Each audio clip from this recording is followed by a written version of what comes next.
Hello. A vlog. I don't know. I'm hopefully going to get this uploaded from the hotel. I'm with Chloe and Chaz. Say hello. I've probably got enough battery power to do the whole thing. It's about 20 minutes, so bear with me. If I don't break my neck, if I fall, you probably will never see this. We're on the way to a waterfall, which is just outside a virage. It's outside a virage, which was buried by a volcanic eruption in the 1800s, late 1800s, I believe. Might have to correct myself on that one. And we're just outside Rotorua. Let me just, my little flap is getting in the way. There we go. So we got some steps to go down. See, there we go. So bear with me while I try not to break my neck. I'm kind of watching that. They're not. It's not safe. Oh, these are man-made ones, and they're even less safe than the natural ones. So we're going to make our way down to the bottom of the waterfall. So,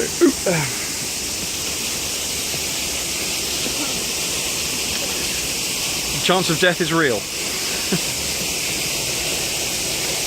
So you can probably hear it now as we come to the first platform.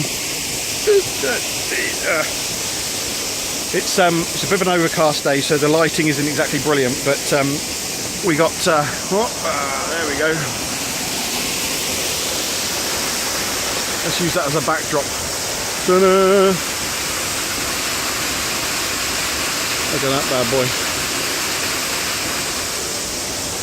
I'll just get out of the way as well so you can see. It's kind of difficult to do this on my phone to get the right angle, but we're getting there. More steps. Yeah, so temperature wise it's around low to mid 20 degrees. It's quite humid, but that's 20 degrees C, not Fahrenheit. Some of these people in Fahrenheit, oh my god, it's freezing! No, it's not, it really isn't. It's quite comfortable and pleasant, although slightly humid.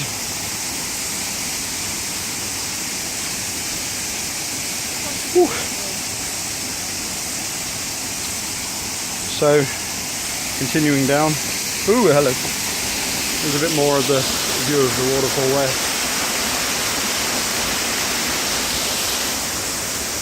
That water comes from a natural spring further up.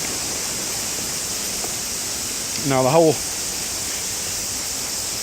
I'll cover all this in a separate video, I expect, which will include photos and everything. But the whole place there was a big massive eruption of the volcano, which there's three holes that I can't remember what they're called now, that the lava came out of, and it literally buried the whole village under about between 2 and 15 meters of volcanic ash and mud, because the volcanic eruption ran underground as well, under the two lakes. There are two lakes nearby, and it just basically catapulted the lake bed out of the lake up into the air, around about 9 kilometers into the air, which then fell as a rain of mud, killing hundreds of people. The Maoris there was a lot of Maori people. There were some people from England that were staying in our hotel here. I've taken some photos of the site of the hotel and everything. But it's all buried under mud, and very few people survived it. So the place was devastated. All their crops were devastated. So they rely now on tourism. Or shortly after the eruption, they relied on tourism to regenerate the area and build them a livelihood again. So, ow, I'm going to break my neck now.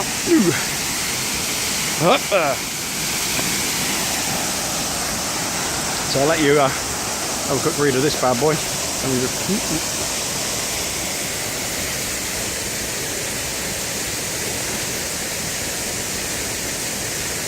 If you want to pause it, take a read.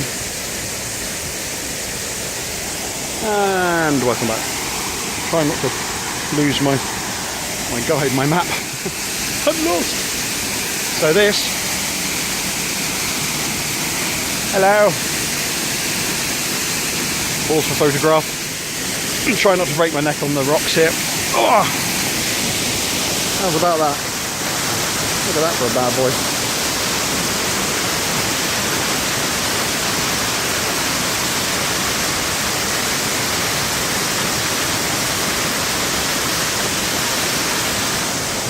So, oh.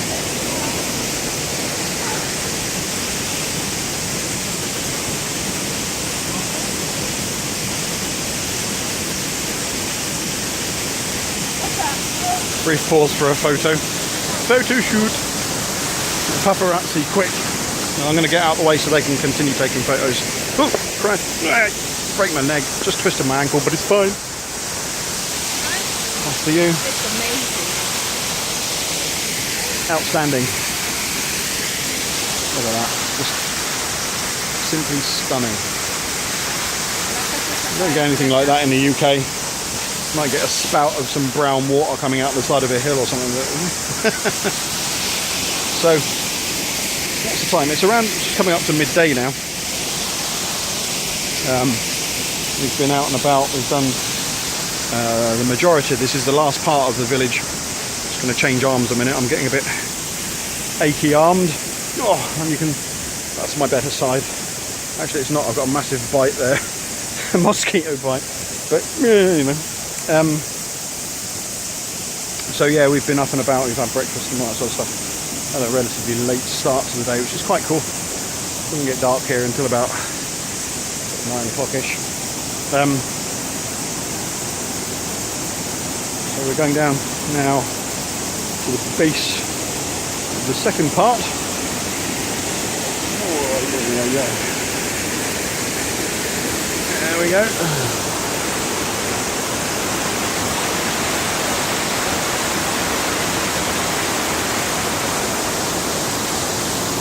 And that flows underneath this bridge here and down into that gorge. The scenery in this country is absolutely amazing. I've got, probably by now, by the time you see this, actually maybe not, because I might put this up a little bit early, but sorry, go on.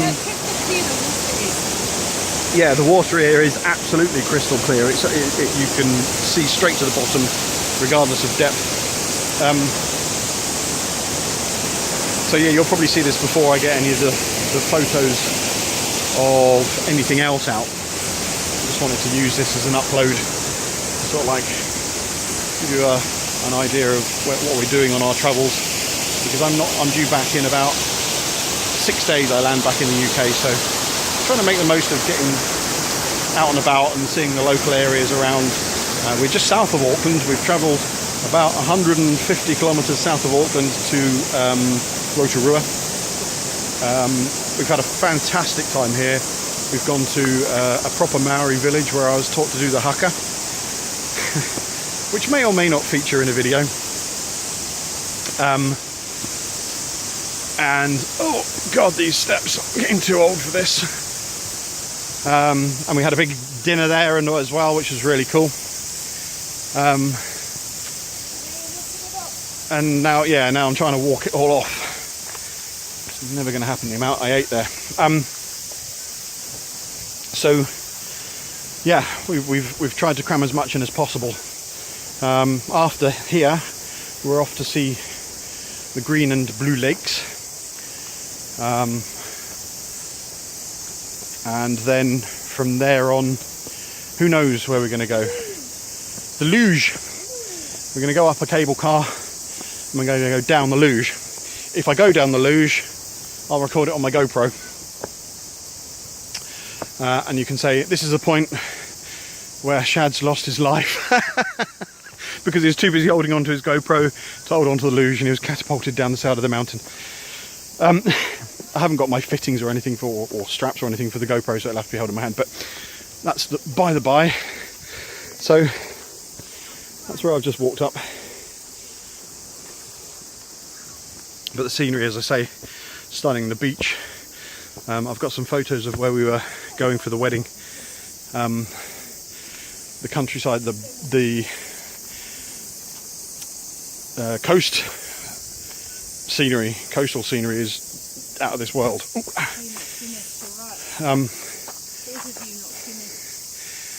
And that,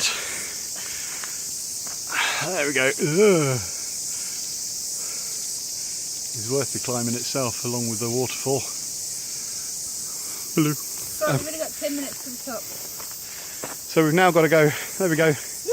They're good here. They reward you with tea. And beer. If you climb to the top, beer. Because New Zealand, they always sell beer. There's beer. Right, I'll see you at the top. No. Yeah, there's about 100 steps that I've now got to climb up, so come with me. And then have an ambulance ready with an asthma inhaler at the top. So here we go. I'm not even wearing my sunglasses today either, so you'll be able to see the whites of my eyes as I climb. See, they're not easy steps.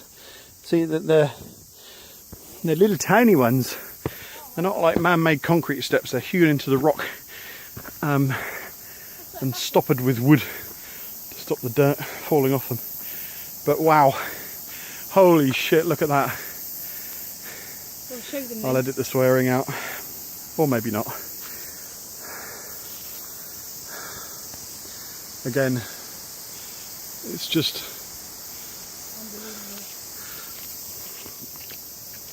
you don't see that kind of thing in the UK. It doesn't happen.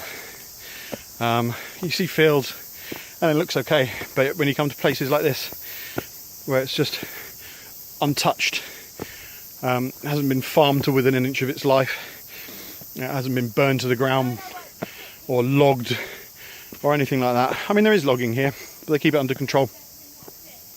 It's not like the rainforest where they're destroying acres and acres of it. But it's a little humid here, which isn't helping the climb, but it's not ridiculously hot and it's not ridiculously humid, and they give you nice little stopping places, which is quite lucky. Yes, and this is where I'm glad I have given up smoking, because round about now I'd be struggling. Well, I am struggling, but nowhere near as much. I mean, there's no view here at this little stop, so we're gonna. You can carry on. I'll carry on. Say goodbye. Bye. I'll meet you at the top, or you'll catch up with me laying on the floor face down. Read the sign when you get to the top. I'll read the sign. I'll read the sign. So we're just coming up now. I think I heard my mum, who didn't. There she is.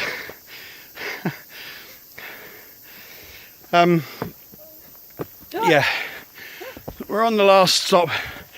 My mum's got a bad knee, so she didn't come round with us, which, to be fair, was probably a damn good shout. So that concludes your tour, and there we go. There's a little sign there. This way to the cafe, gift store, restrooms, car park and nebulizer and oxygen tanks. So I'm just gonna wander across here. This is the cheaty shortcut. But again, even so, it's well worth it if you can get to see that waterfall. But if you can't, there's a little stopping place up here. I'm just gonna pop over there quickly. The history of this place is amazing. It's so peaceful and quiet here. There's no car noises, there's no planes going overhead. It's just utterly peaceful, as you can probably hear in the background if I was to shut up long enough. But oh my god, wow. I mean, where else in the world can you be treated to a view like that? I'm going to step out of the way because I don't deserve to be in a shot like this. between the hills that come down there to the right of the lighter coloured hill, you can just see the lake, which is massive, absolutely massive. And up there, all of these volcanic hills. Unbelievable, absolutely unbelievable. So I'm going to sign off there. I've got my hand in the way, I do apologise. I'm going to sign off there, and I'll catch you in the next video. I'm going to upload this when I get back to the hotel. So thank you very much. Laters.